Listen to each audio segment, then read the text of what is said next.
Morning সবাইকে। তো সকালবেলা উঠে পড়েছি, সবার আগে ব্রাশ সেরে নিচ্ছি। তো যেহেতু আজকের গুরু পূর্ণিমা রয়েছে, তো তাই আজকে ঠাকুরের জন্য ভোগ বানাবো। ভিডিওটা কন্টিনিউ করো, দেখবে অনেক কিছু জানার থাকবে। এখন আলু ভাজছি, তো কুমড়ো, পটল, বেগুন এইসব ভাজা হবে নিজে। এই যে ময়দা বার করে নিয়েছি, তো লুচি করব।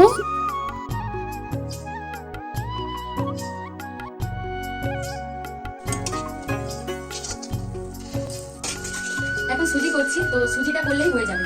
তো চলো আবার পরে দেখা হচ্ছে। ফলের অনেক কিছুই আছে, আম, তোমার শশা আছে, কলা আছে, আর পেয়ারা আছে, তো সেইটাকেই কাটবো। মোটামুটি সব কমপ্লিট।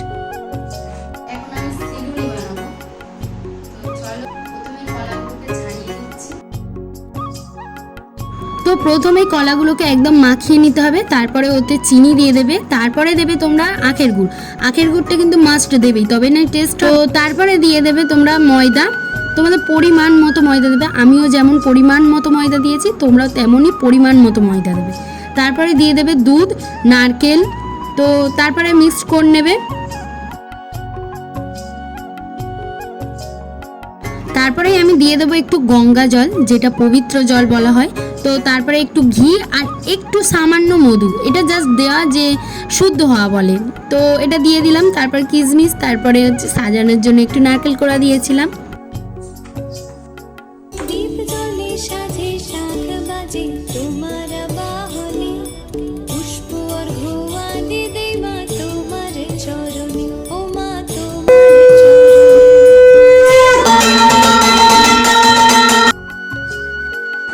প্রচণ্ড খিদে পেয়েছে, তো এত রকমের জিনিস আছে।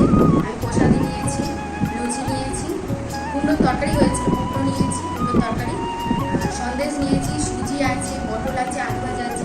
তো খুব খিদে লেগেছে, বুঝতেই পারছো। তো চলো খেয়ে নিই।